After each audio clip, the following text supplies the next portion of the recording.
आपने कभी महसूस किया है कि किसी इंसान से मिलते ही आपको एक अजीब सा जुड़ाव महसूस होता है, या फिर कोई ऐसा व्यक्ति जिसे आपने कभी चोट नहीं पहुंचाई वो आपकी जिंदगी का सबसे बड़ा दर्द बन जाता है। परमहंस योगानंद जी, जिन्होंने पश्चिम को योग सिखाया, उन्होंने अपनी शिक्षाओं में बताया है कि हमारी जिंदगी के ये पेनफुल रिलेशनशिप्स अचानक नहीं होते।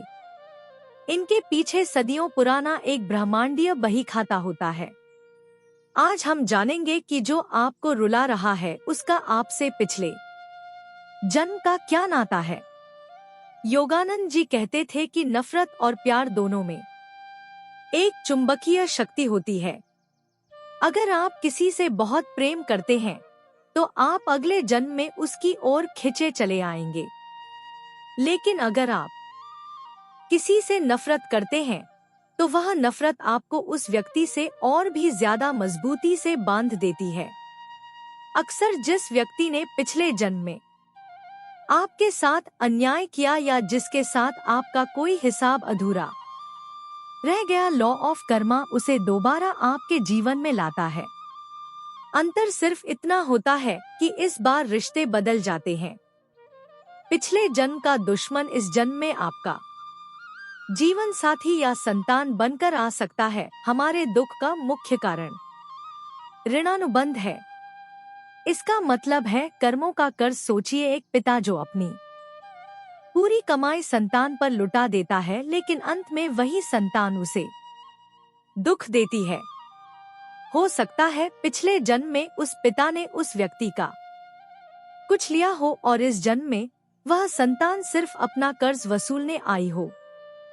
जब तक वह हिसाब बराबर नहीं होता तब तक वह रिश्ता आपको रुलाता रहता है। दोस्तों, इसे समझने के लिए योगानंद जी के जीवन का एक किस्सा बहुत मशहूर है।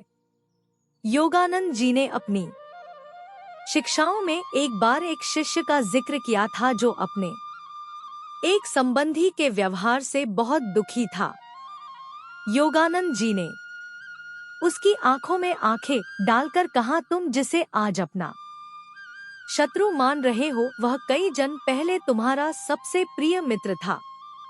तुमने एक बार उसकी मदद की थी, लेकिन बदले में उससे कुछ अपेक्षा रखी थी। वही अपेक्षा आज नफरत बनकर लौट रही है। यह किस्सा हमें सिखाता है कि बिना शर्त प्रेम ही एकमात्र रास्ता है।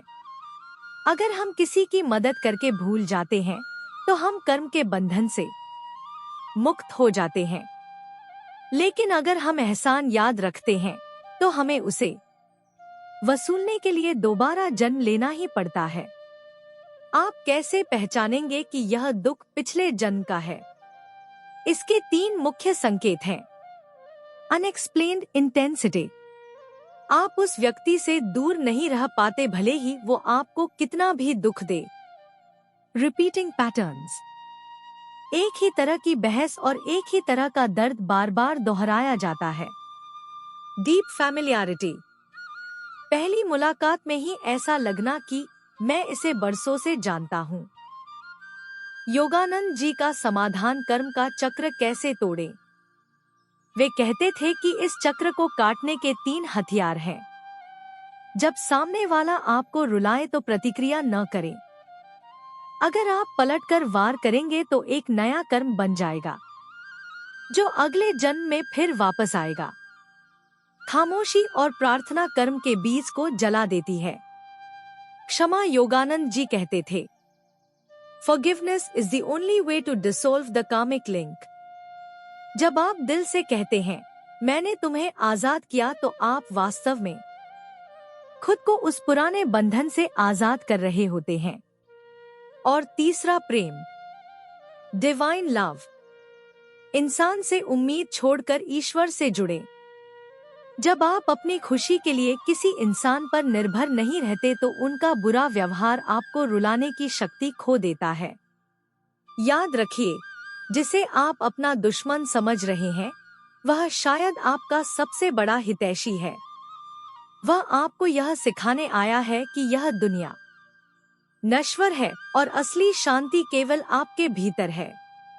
इस संसार के मंच पर हम सब सिर्फ अभिनेता हैं। अपना अपना रोल निभाकर हमें वापस अपने ईश्वर के घर जाना है। याद रखिए, जिसने आपको सबसे ज्यादा रुलाया वो आपको तोड़ने नहीं आया था, वो आया था कर्म पूरा करने। जब आप समझ जाते हैं तब दर्द ज्ञान बन जाता है और आत्मा मुक्त हो जाती है। आज रात सोने से पहले अपनी आंखें बंद करें और उस इंसान को याद करें जिसने आपको रुलाया है। मन ही मन कहें, मैं तुम्हें तुम्हारे कर्मों से मुक्त करता हूँ और मैं खुद को इस दुख से आजाद करता हूँ। आप देखेंगे कि आपका मन कितना हल्का हो जाता है। अगर यह वीडियो अच्छा लगा हो तो इसे शेयर कीजिए और कमेंट में लिखिए, मैं मुक्त हूँ।